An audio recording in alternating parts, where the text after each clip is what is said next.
Et bonjour, c'est Nicolas de Immobilier Compagnie. Et dans cette vidéo, je vais vous parler du point de départ.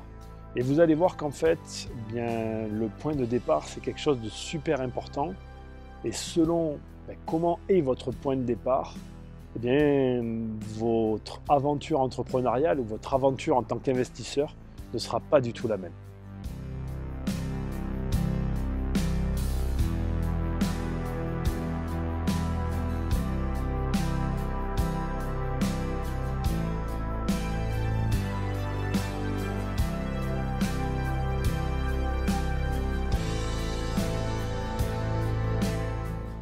Le point de départ, eh bien, en fait, vous l'avez compris, je vous ai mis dans une gare, c'est la manière dont vous allez commencer, soit dans l'entrepreneuriat, soit dans l'investissement. Et ce point de départ, en fait, va conditionner votre vie entrepreneuriale ou votre vie d'investisseur. Alors attention, j'ai une chose importante à vous dire, le point de départ ne conditionnera pas le point d'arrivée, puisque le point d'arrivée, c'est vous qui allez décider où est-ce qu'il se situe. C'est vous qui allez vous dire, c'est là que je veux arriver. Mais effectivement, il y a un bémol qui est de taille. Eh bien, en fait, vous n'allez pas définir ce point d'arrivée en termes de temps comme en termes de point de chute de la même manière selon le point de départ que vous allez avoir. Je m'explique. Très simplement, cette gare, elle est très représentative, pour mon cas en tout cas, de mon point de départ. Cette gare ici, c'est une gare désaffectée. C'est un lieu où aucun train ne s'arrête et du coup, pour partir, pour commencer dans la vie, j'ai envie de dire, il y a vraiment mieux. Et si vous voulez aller d'un côté ou de l'autre pour prendre une gare là où les trains s'arrêtent, il y a quand même déjà dès le départ du chemin à parcourir. Vous avez des personnes qui partent dès le départ dans ces gares, c'est-à-dire avec quelque chose pour commencer. Puis il y a beaucoup de gens comme moi qui commencent dans des gares comme celle-là, plutôt désaffectées, plutôt pourries. J'ai une super nouvelle pour vous. C'est pas parce que la gare est pourrie que le point d'arrivée sera pourri. Bien au contraire. Et j'ai envie de vous dire même, plus la gare est pourrie comme celle-là, plus le point d'arrivée va être haut. Parce que toutes les personnes qui ont le même point de départ que moi partagent une espèce de rage, une espèce de revanche sur la vie qui est inexplicable.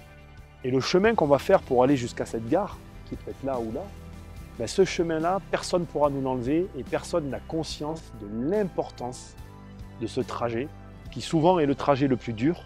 Mais lorsqu'on commence de la même gare que les autres, on a déjà beaucoup plus d'avance qu'eux pour arriver à notre point de chute et généralement on y arrive. Pas mieux parce que c'est difficile, après on ne peut pas faire d'une généralité, mais on y arrive.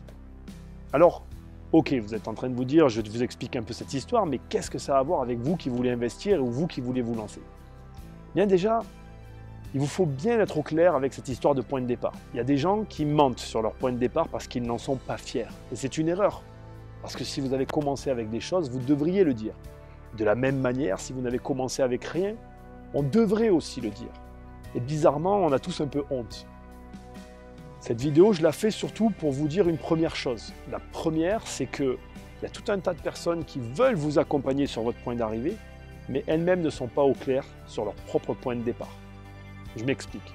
Si par exemple, la personne en face de vous vous dit qu'elle est partie de rien, alors qu'en fait, elle a eu un héritage, ou alors qu'en réalité, elle a eu une aide dont elle vous cache l'existence ou dont elle ne veut pas vous parler.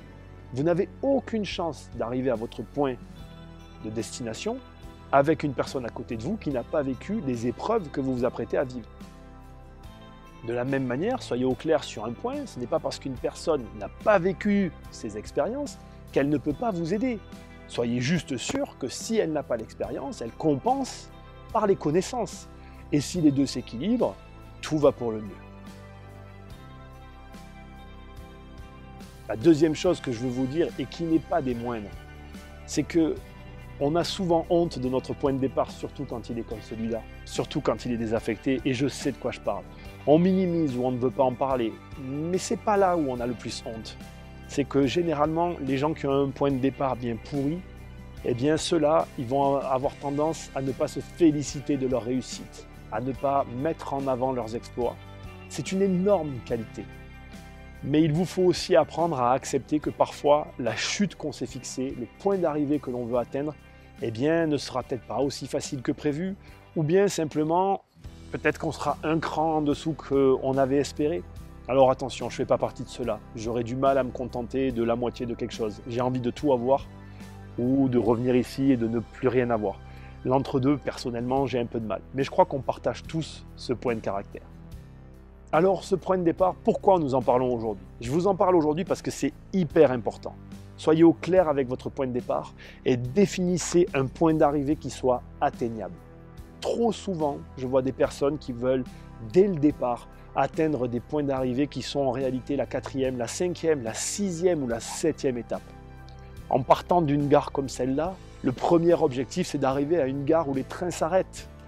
De la même manière, si vous n'avez jamais investi ou ne jamais entrepris, la première étape, c'est souvent une chose qui ne fait pas rêver. C'est souvent un petit achat immobilier ou alors une toute petite entreprise, alors qu'en réalité, nous rêvons de quelque chose d'énorme. Mais ce n'est pas grave. Ce n'est pas grave, l'important, c'est de savoir que c'est une étape et que derrière, il y en aura d'autres. J'ai vraiment envie que vous compreniez que ce fameux point de départ conditionne autant les personnes que vous allez choisir comme conseillers que il va vous conditionner aussi à choisir un point d'arrivée qui soit en adéquation avec le lieu d'où vous partez.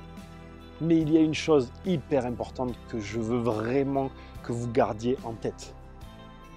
Votre point de départ, que vous soyez héritier, que vous soyez une personne normale, que vous ayez comme moi un point de départ pourri, ce n'est vraiment pas grave. Vous pouvez réussir de la même manière que n'importe qui, dans la mesure où vous êtes au clair avec ce point de départ. Donc, en acceptant notre point de départ, on accepte le trajet qui nous amène au lieu où nous voulons aller et on accepte aussi les épreuves que l'on va vivre pour atteindre nos objectifs. Donc rappelez-vous, on peut avoir un point de départ pourri, on peut avoir le meilleur point de départ du monde, ce n'est en rien ces éléments-là qui vont conditionner votre réussite, mais c'est réellement le chemin et la manière dont vous allez le parcourir qui va conditionner votre réussite.